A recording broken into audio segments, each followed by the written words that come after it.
Hello எவன், இன்றைக்கி நம்மளோட ஸ்ரீ கிச்சனில் எம்டி சால்னா எப்படி செய்கிறதுன்னு தான் பார்க்க போகிறோம். அதுக்கு நான் இங்கே தேவையான பொருட்களை எடுத்து வச்சுருக்கேன். என்னென்ன பொருட்கள்னு பார்த்துடலாம். தக்காளி 3 பொடியாக கட் பண்ணது, 4 பொடியாக கட் பண்ணது, வெங்காயம் நீல வாக்கில் 3 கட் பண்ணி வச்சுருக்கேன். அதுக்கப்புறமா கசகசா 1 ஸ்பூன், பிரிஞ்சி இலை 1, பட்டை, கிராம்பு, சோம்பு, மராட்டி மொக்கு, ஏலக்காய் இதெல்லாம் எடுத்து வச்சுருக்கேன். இப்போது ஒரு மிக்சி ஜாரில் முந்திரி பருப்பு 10, தேங்காய் ஒரு அரை மூடி சேர்த்து, கசகசா 1 ஸ்பூன் சேர்த்து நல்லா பேஸ்ட்டாக அரைச்சி எடுத்துக்கலாம்.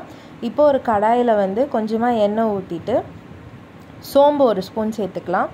அது கூடவே பட்டை, கிராம்பு, ஏலக்காய், பிரிஞ்சி இலை, மராட்டி மொக்கு இது எல்லாத்தையுமே சேர்த்துக்கலாம்.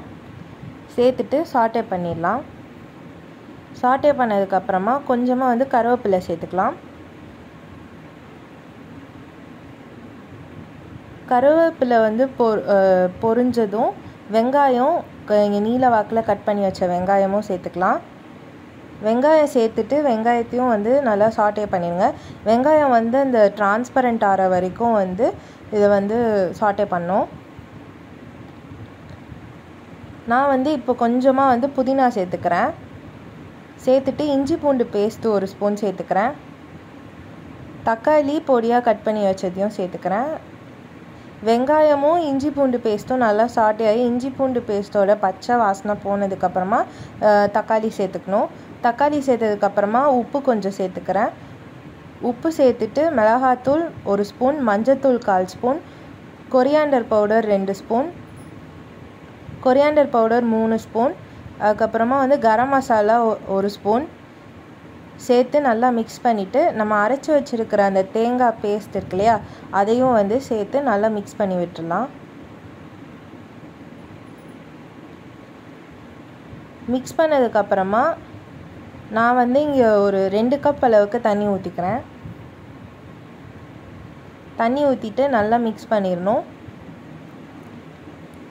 மிக்ஸ் பண்ணிவிட்டு இதை கொதிக்க விட்டுடலாம். எண்ணெய் பிரிஞ்சு வரணும். நம்ம அதுக்குள்ளே இங்கே சப்பாத்தி செஞ்சிடலாம். அதுக்கு நான் இங்கே 3 கப் அளவுக்கு கோதுமை மாவு எடுத்திருக்கேன். கொஞ்சமாக உப்பு சேர்த்துட்டு எண்ணெய் காய்ச்சி ஊற்றிக்கணும்.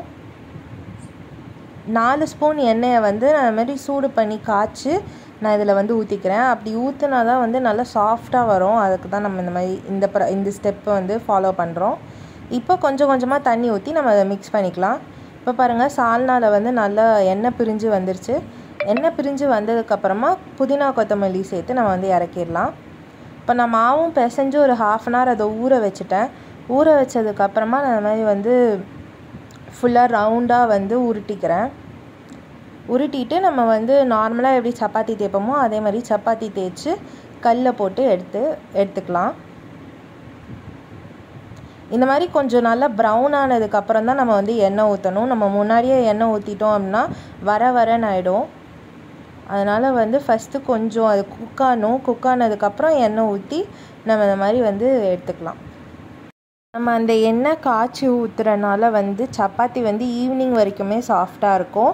அதே மாதிரி நம்ம அது மாதிரி மடித்து நம்ம ரோல் பண்ணி செஞ்சோம் அப்படின்னா நல்லா கொஞ்சம் லேயராக வரும். அதே மாதிரி நல்லா சாஃப்டாகவும் இருக்கும் இந்த சப்பாத்தி. நீங்கள் ஈவினிங் வரைக்கும் நல்லா சாஃப்டாக இருக்கும். அதனால் நீங்கள் நைட்டு கூட இதை டிஃபனுக்கு வச்சு சாப்பிட்லாம். இப்போ சப்பாத்தி எல்லாமே ரெடி ஆகிடுச்சு. ரெடி ஆனதுக்கப்புறம் நான் அதை ஒரு பிளேட்டுக்கு ட்ரான்ஸ்ஃபர் பண்ணி வச்சிட்றேன். இப்போ சால்னாவும் ரெடி ஆகிடுச்சு. சால்னா அப்படியே ஸ்ட்ரீட் ஸ்டைல் சால்னா மாதிரியே இருந்தது. அந்த டேஸ்ட்டும் சரி ஸ்மெல்லும் சரி சூப்பராக இருந்தது. இது நீங்கள் இன்றைக்கி என்ன சமையலில் நேற்று பார்த்துருப்பீங்க. கண்டிப்பாக இந்த சால்னாவை உங்கள் வீட்டில் ட்ரை பண்ணி பார்த்து சப்பாத்தியும் ட்ரை பண்ணிட்டு பார்த்துட்டு எனக்கு ஃபீட்பேக் சொல்லுங்கள் கமெண்ட்ஸில். தேங்க்யூ. உங்களுக்கு இந்த வீடியோ பிடிச்சிருந்தால் மறக்காமல் லைக் பண்ணுங்கள், ஷேர் பண்ணுங்கள், சப்ஸ்கிரைப் பண்ணுங்கள். தேங்க்யூ.